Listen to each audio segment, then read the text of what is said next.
इतना नियमों का कौन पालन करता है भैया, ये तो मैं पागल हो जाऊंगा। ऐसे ही सोच रहे हैं ना आप सब? हाँ, ऐसे तो सोचना स्वाभाविक है, मन में ऐसे मतलब विचार आना स्वाभाविक है, क्योंकि आखिर हम बहुत साधारण है, मनुष्य है, हम तो कोई महापुरुष नहीं है ना। लेकिन एक बात समझिए, देखिए मैं उतना ज़्यादा नहीं समझती हूँ, मैं एक बहुत सिंपल सा, एक मूर्ख सा मैं ग्वालन हूँ, बोल सकते हो आप। तो मैं जो समझती हूँ कि जब हमारे कोई अपने, चाहे वो पति हो, पिता हो, जो भी हो, अपने छोटा सा लल्ला हो, तो उनको जब कुछ हो जाता है, उनका जब तबीयत बिगड़ जाता है या कुछ भी उनको होता है, तो जब डॉक्टर आते हैं, जब वैद्य जी आते हैं, जब बोलते हैं कि कल से ये बंद, कल से आपका पतिदेव का ये नहीं चलेगा, और ये नहीं चलेगा, वो नहीं चलेगा, और ऐसा करना पड़ेगा, वैसा करना पड़ेगा, तो हम दिल जान से उनके पीछे लग जाता है।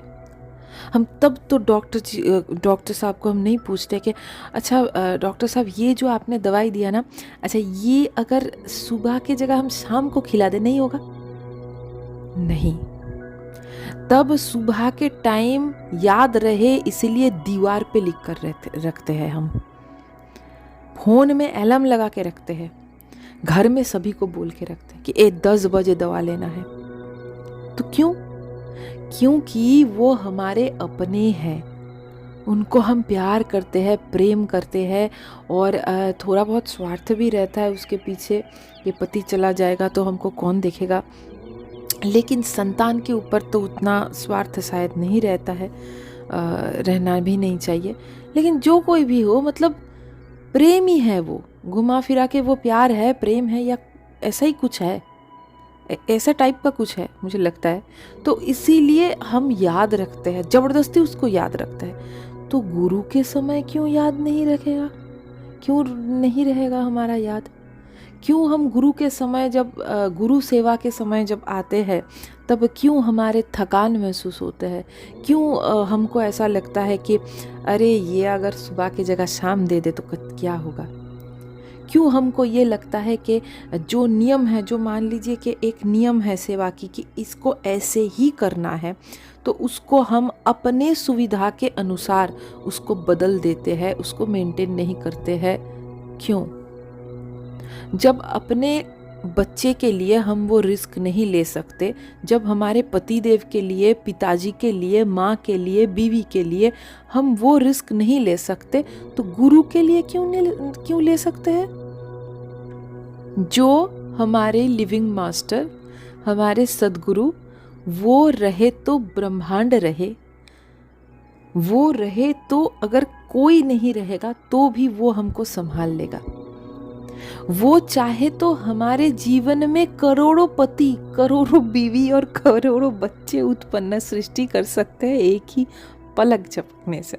हमारे सुख के लिए हमारे सदगुरु कुछ भी कर सकते हैं, और हम उनको, उनकी ही सेवा में ऐसे, मतलब ऐसे भाव रखते हैं कि इतना नियम का कौन पालन करेगा। तो अगर आप प्रेम के विषय में ईमानदार हो, गुरु प्रेम के विषय में अगर आप ईमानदार हो, गुरु के प्रति अगर ईमानदार हो, बेईमान नहीं हो, तो आपको शायद ये लगना नहीं चाहिए कि ये नियम बहुत ज़्यादा है। हाँ, शॉर्ट करना नहीं चाहिए इसको, क्योंकि जो नियम है वो शास्त्रानुसार है। शास्त्र क्या है? शास्त्र प्रेम से अलग नहीं है, जैसे राधा कृष्ण से अलग नहीं है, जैसे राम सीता से अलग नहीं है, जैसे शिव पार्वती से अलग नहीं है, वैसे ही शास्त्र और प्रेम अलग नहीं है। और यकीन मानिए, मैं जो भी आपको बोल रही हूँ ये मेरी ज्ञान नहीं है, मैंने जो सीखी है, जो सुनी है, उसके ऊपर ही मैं आपको बोल रही हूँ। ये संतों की वाणी है, ये महापुरुष की अभिज्ञता है, ये उनकी ही वाणी है। यकीन मानिए, इस ब्रह्मांड में प्रेम के अलावा और कुछ नहीं है। ये जो सृष्टि चल रहा है ये पूरा प्रेम से ही चल रहा है। जिस दिन ब्रह्मांड में, सृष्टि में प्रेम नहीं रहेगी, उस दिन सृष्टि ही नहीं रहेगी। एक एमीबा से शुरू करके, एक मच्छर से शुरू करके मनुष्य तक प्रेम ही प्रेम है। प्रेम नहीं तो सृष्टि नहीं, प्रेम नहीं तो ब्रह्मांड नहीं। इसीलिए इस ब्रह्मांड का एक ही विज्ञान है और वो है प्रेम, और उस प्रेम से ही शास्त्र बनाया गया है। शास्त्र का जो मूल नीति है, जो उनका क्या मैं बोलूँ, जो मूल मतलब उत्पत्ति है शास्त्र का, जो सृष्टि है वो प्रेम से ही है। शास्त्र का एक एक श्लोक, एक एक अर्थ, एक एक वाणी जब आप एक सद्गुरु के पास बैठ के सुनोगे और नाम जप के माध्यम से जब शास्त्र आपके अंदर स्फुरन होगा, आपके हृदय में जब शास्त्र का स्फुरन होगा, नाम की कृपा से, नाम कृपा से जब स्फुरन होगा, तब आप ये समझ पाओगे कि शास्त्र और प्रेम अलग नहीं है। एकदम मक्खन की तरह दोनों एकाकार है एकदम से। जैसे क्या मैं बोलूँ, जैसे फूल से उनका सुगंध अलग नहीं किया जाता, जैसे चंद्रमा से उसका शीतलता अलग नहीं किया जाता, जैसे भक्त से भगवान को अलग नहीं किया जाता, वैसे ही शास्त्र से प्रेम को और प्रेम से शास्त्र को अलग नहीं किया जाता। हाँ, आनंद महिमा पता है आपको? श्री श्री आनंद महिमा, देखो स्क्रीन पे मैं फ़ोटो डाली हूँ। ये इनको कहा जाता था कि ये नित्य सखी है, नित्य सखी है भगवान श्री कृष्ण की। तो ये भी बोल कर गई है अपनी वाणी में। इनके पास इंदिरा गांधी, जवाहरलाल नेहरू, न जाने कितने बड़े बड़े लोग गए, कृपा प्राप्त हुए। एक उज्जवल नक्षत्र है आध्यात्मिक आकाश में। तो श्री श्री आनंदमयी माँ, उनको पूछा गया था कि प्रेम क्या है और शास्त्र क्या है। उन्होंने सिर्फ एक शब्द में जवाब दे दिया कि ये दोनों अलग कब हुए। तो आज तक कोई महापुरुष, कोई प्रबोधवान महापुरुष शायद ही धरती पर नहीं आए हैं जो इस दोनों को अलग कर सके हैं। तो इसलिए भैया बहानाबाजी नहीं चलेगा। अगर प्रेम है, अगर ईमानदार हो, तो आपके अंदर सेवा की भाव का स्फुरन होगा। आपको लगेगा 24 घंटा सेवा करने में भी आपको लगेगा कि शायद कुछ कमी हो गई, शायद कुछ कम हो गया, हम गुरुदेव को प्रसन्न नहीं कर पाए, अरे ये करते तो और अच्छा होता, वो करते तो और अच्छा होता। और इसी में आनंद है सच में। मैं तो क्या मैं बोलूँ, मैं जितने कर पाई मेरे गुरुजी का सेवा की बहुत लालच है मुझे, इसलिए क्योंकि सेवा में जो आनंद है, मुझे लगता है कि नाम जप में भी उतना आनंद नहीं है। सेवा की आनंद जिनको मिल गया, उनको मानो वो बस एकदम क्या हो गए, मैं क्या बोलूँ, मेरे पास कोई भाषा ही नहीं है। एक बार हमारे भजन कुटिया में एक बहुत उच्च कोटि के संत आए थे, महापुरुष आए थे।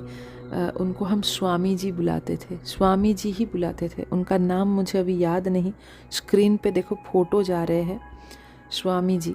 वो अभी देह में नहीं रहे। वो बहुत पढ़ा लिखा हुआ करता था और बहुत ज्ञानी। तो वो मुझे बहुत प्यार करते थे। उनके बचपन में उनका माँ गुजर गई थी, वो अपने माँ को देखे नहीं थे। तो मुझे जब पहली बार उन्होंने देखा, ये बहुत मेरी सौभाग्य है। तो मुझे बोले कि मैं तो अपने माँ को नहीं देखा, लेकिन लोग कहते थे कि मेरी माँ बहुत सुंदर थी। मुझे लगता है कि अगर आज मेरी माँ होती तो बिल्कुल आप जैसे ही दिखती। ऐसे बोले थे, और बहुत उम्र हो गए थे तभी उनके। तो उनसे मैं बहुत कुछ सीखी हूँ। बहुत बार हमारे भजन कुटिया में आते थे, बीच बीच में आते रहते थे। तो मध्य प्रदेश में उनका आश्रम है, आज भी है, खड़िया बाबा आश्रम बोलते हैं उसको।